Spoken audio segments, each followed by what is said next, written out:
Hello student, this is class 10th Science chapter 12 Electricity and part 11. In this video the topic is Joule's law of heating. Heat produced in a resistor is, यहाँ पे देखो first point क्या लिखा है, जो यहाँ पर I की वैल्यू का जो स्क्वायर होता है वो आपका प्रोपोर्शनल होता है हीट की, यानी कि जो हीट है वो सीधे सीधे प्रोपोर्शनल है, यानी कि जो भी आपका करंट बहता है सर्किट में उसके स्क्वायर की। और देखो सेकंड पॉइंट में क्या लिखा है, सेकंड पॉइंट में लिखा है जो आपका रेजिस्टेंस जो भी होता है, जो आपका लाइट को बहने से रोकता है, यानी कि जो आपका करंट को बहने से रोकता है उसको रेजिस्टेंस कहते हैं। हीट उसके भी सीधे सीधे प्रोपोर्शनल होती है, यानी कि यहां पर हो जाएगा H प्रोपोर्शनल R के। और अब देखो अब क्या लिखा है इसने इसके बाद, अब देखो फिर से इसने एक ही बात कही है कि जो आपका समय जो होता है, जहां पर भी आपकी लाइट जो बह रही है उसमें जो भी समय है वह भी हीट के सीधे सीधे प्रोपोर्शनल है। तो यानी कि ये बन गई मेरी इक्वेशन 1, ये बन गई इक्वेशन 2 और ये बन गई इक्वेशन 3। और जो है यहां पर अगर मैं सारी इक्वेशनों को जोड़ दूं for combining by combining 3 equations, by combining equation 1, 2 and 3, अगर मैं सारी इक्वेशन को जोड़ दूं तो देखो H तो सब में है, यानी कि H यहां पर प्रोपोर्शनल है किसके, I स्क्वायर के, R के और T के। तो इससे फॉर्मूला आ जाएगा H is equal to I square R T। इसी को हम बोलते हैं जूल्स लॉ ऑफ हीटिंग। अब देखो हमने लास्ट टाइम में भी यही फॉर्मूला निकाला था, I square multiply R multiply T, बिल्कुल यही फॉर्मूला है। अब देखो बहुत बार सीबीएसई बोर्ड सवाल पूछता है what is the SI unit of heat. तो यहाँ पे एसआई यूनिट होती है हीट की joule, SI unit of heat is joule, और हम इसको रिप्रेजेंट करते हैं जे से जूल को। यहाँ पर जो जे यूज होगा कैपिटल जे यूज होता है इसके लिए। इसके बाद नेक्स्ट टॉपिक है application of heating affect of electric current, यानी कि इसके कौन कौन से एप्लीकेशन है ये भी एग्जाम में पूछे गए हैं। अब जो है देखो एप्लीकेशन कौन कौन से होते हैं, हीटिंग अफेक्ट के फायदे भी होते हैं और नुकसान भी होते हैं, यानी कि इसका पॉजिटिव वे भी है और नेगेटिव वे भी है। तो फर्स्ट है इसमें heating is necessary in devices like heater, electric iron, electric fuse etcetera, यानी कि अगर कहा जाए तो हीट का यहाँ पे फायदा हो रहा है। जो बहुत सारे उपकरण लाइट के ऐसे भी होते हैं जहां पे हमको हीट चाहिए और उसका काम जो है हीटिंग से ही होता है हमारा, यानी कि हमारा काम केवल हीटिंग से ही चल सकता है इनमें। तो फर्स्ट हो गया हीटर। हीटर में देखो हमें हीट चाहिए, उसके लिए हमको जो बहुत ज्यादा गर्मी के लिए हम लोग हीटर लगाते हैं, तो हमको यहाँ पर हीटिंग अफेक्ट का फायदा मिलेगा हीटर में। और हो गया इलेक्ट्रिक आयरन, यानी कि जो हम प्रेस लगाते हैं, जो हम प्रेस लगाते हैं ना कपड़ों में, उसमें भी हमको हीट ही चाहिए, हीट से ही हमको उसमें फायदा होने वाला है। इसके बाद नेक्स्ट है इलेक्ट्रिक फ्यूज। बहुत सारे आपने वेल्डिंग करने वाली मशीनें देखी होंगी जो लाइट से चलती हैं, वहां पर भी हमको हीट ही चाहिए, तो यहाँ पर हीटिंग अफेक्ट का फायदा हो रहा है। अब देखो जो सेकंड पॉइंट है, heating is unnecessary in devices like computer, refrigerator, TV etcetera.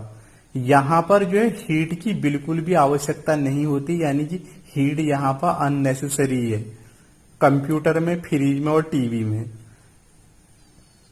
यहाँ पर अगर हीट अगर बनती है इनके अंदर तो हमारे यह उपकरण खराब हो जाएंगे। तो इसकी वजह से आपने देखा होगा सीपीयू के पीछे से फैन लगा हुआ होता है।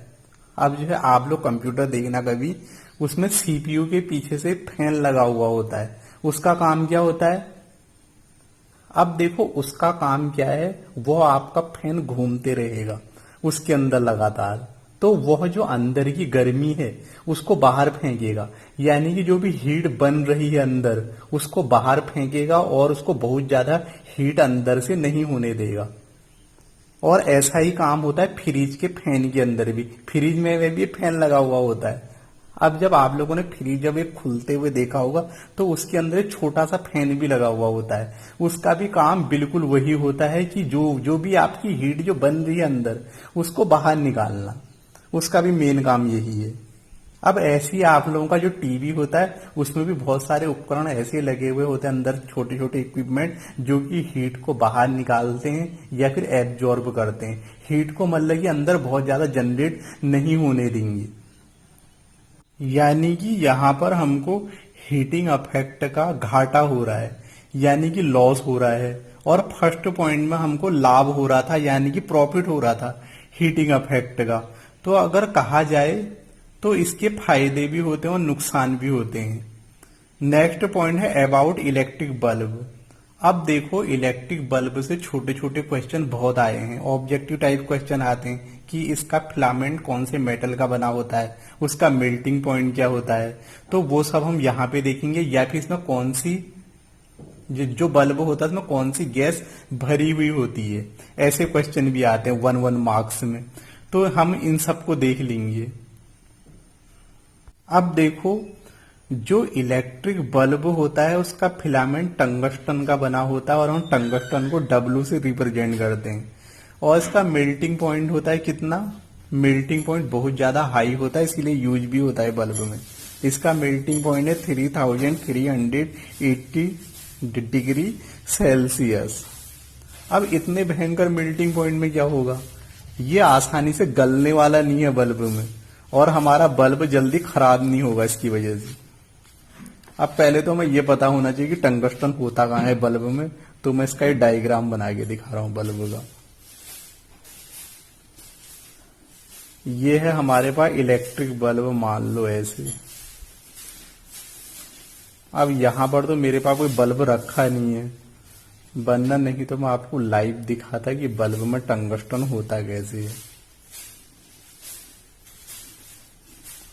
मान लो यह एक बल्ब है, इसमें आप लोगों ने 2 बड़ी वायर देखी होंगी ऐसे, और बीच में पतली वायर ऐसी, और यहां पर बीच में स्प्रिंग के टाइप की वायर होती है। इसी को हम बोलते हैं टंगस्टन ऑफ बल्ब। ये होता है फिलामेंट बल्ब का, इसी को यही बना होता है टंगस्टन का, सीधे सीधे कहा जाए तो फिलामेंट ऑफ बल्ब ये बना होता है टंगस्टन का। इसको हम रिप्रेजेंट करते हैं W से। तो ये है। अब देखो जो आप लोगों का टंगस्टन जो होता है इसका मेल्टिंग पॉइंट इतना भयंकर होने की वजह से ये आसानी से गलेगा नहीं, और गलेगा नहीं तो बल्ब जल्दी खराब नहीं होगा। अब यहां पर तो कोई बल्ब है नहीं। जब मैं था हाई स्कूल में तो मैंने बहुत सारे बल्ब फोड़ के भी देखे। छोटे बल्ब जो होते थे तो भाई टॉर्च के, और जो बड़े बल्ब होते थे सब फोड़ के देखे कि क्या है उनके अंदर। और जब फिलामेंट को अच्छे से देखा, खींच के भी, वैसे भी उसको आग में डाल के भी देखा कितना भयंकर मेल्टिंग पॉइंट है, गलता है नहीं गलता है। तो मैंने आग में डाल के देखा वो गलता ही नहीं है जल्दी। अब देखो एक क्वेश्चन यहां पर और आता है कि इसमें कौन सी गैसें भरी हुई होती बल्ब के अंदर। तो इसमें नॉन रिएक्टिव गैस भरी होती, filled with non reactive gases like nitrogen and organ. इसमें नॉन रिएक्टिव गैस भरी होती जो कि आप लोगों के अंदर जो भी मेटल है उससे कोई भी रिएक्शन करने वाली नहीं है। यानी कि अंदर अगर टंगस्टन है या फिर कोई और मेटल की जो वायरें हैं उनसे कोई भी रिएक्शन करने वाली नहीं होनी चाहिए, यानी नॉन रिएक्टिव गैस होनी चाहिए। अगर उसकी रिएक्शन हुई किसी भी मेटल के साथ अंदर, या फिर वायर के मेटल के साथ, या फिर जो टंगस्टन लगा है उसके साथ कोई रिएक्शन हुई तो उसकी वजह से बल्ब खराब हो जाएगा। तो मोस्टली यहाँ पे यूज होती है ऑर्गन, और कभी कभी वैसे नाइट्रोजन भी यूज होती है, लेकिन मोस्टली यूज होती है ऑर्गन। ऑर्गन मैंने कहा था 8th ग्रुप की गैस है।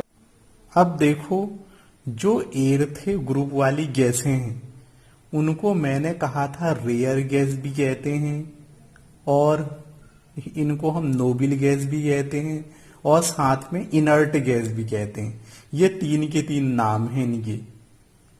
यानी कि ये होती है नॉन रिएक्टिव गैस, ये रिएक्शन नहीं करती हैं, या भी रिएक्शन होती भी है तो स्पेसिफिक कंडीशन में होती है। ये सब आप लोग 11th 12th में पढ़ोगे। जो भी स्टूडेंट साइंस लेंगे वो 11th और 12th में पढ़ेंगे। अब देखो इसमें next point, most of energy consumed in heating and small part of light bulb.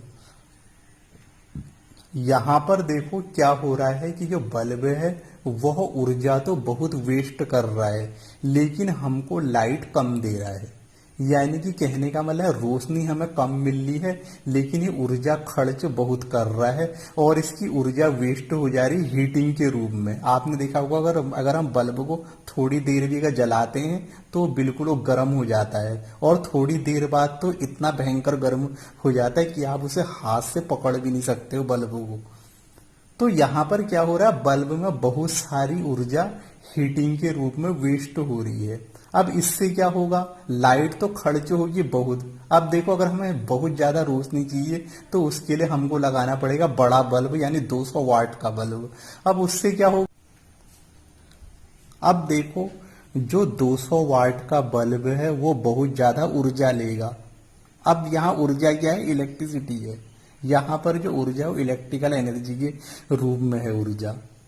तो यानी कि लाइट खर्च करने वाला है बहुत ज्यादा, उससे हमारा बिल महंगा आएगा पहले तो, और हमको रोशनी फिर भी उतनी नहीं मिलने वाली, क्योंकि यहाँ पर बहुत सारी ऊर्जा जो लेगा वो हीटिंग के रूप में वेस्ट हो जाएगी। यानी कि यहाँ पे हीट बन जाएगी बहुत ज्यादा और उसी के रूप में ऊर्जा वेस्ट होते रहेगी। अब इसको सॉल्व करने के लिए पहले तो मार्केट में आए CFL, कंपनी ने बनाए CFL। उससे क्या हुआ, यह प्रॉब्लम बहुत हद तक सॉल्व हो गई थी। वहां पर हीट कम बननी थी CFL में और ऊर्जा कम यूज कर रहा था, यानी कि इलेक्ट्रिसिटी कम यूज कर रहा था, तो उससे बिल बहुत हद तक हमारे कम हो गए थे। अब देखो उसको भी सॉल्व करने के लिए फिर आए LED बल्ब, जो हम आजकल यूज कर रहे हैं LED बल्ब। अब उससे क्या होगा, अब वहां पर हीट ना के बराबर बननी है और वो एनर्जी भी कम यूज कर रहा है। तो उसकी वजह से आजकल देख रहे हैं हमारे बिल बहुत कम हो गए। अगर वोल्टेज लो भी है तो भी LED बल्ब जो है रोशनी अप्रोक्स पूरी देते हैं, लेकिन बल्ब में ऐसा नहीं था जो नॉर्मल बल्ब थे पहले ये। आपने देखा होगा अगर लो वोल्टेज हो जाए उस बल्ब को लगाना, जो आपके पुराने बल्ब हैं वो आपके हल्की सी रोशनी में चलते हैं। क्यों, क्योंकि हमें बहुत सारी ऊर्जा तो हीटिंग के लिए चाहिए। तो अब यहां पर आजकल हम यूज कर रहे हैं LED बल्ब, जो कि आपके थोड़े एडवांस बल्ब हैं। अब हम नेक्स्ट वीडियो में पढ़ेंगे इलेक्ट्रिक फ्यूज।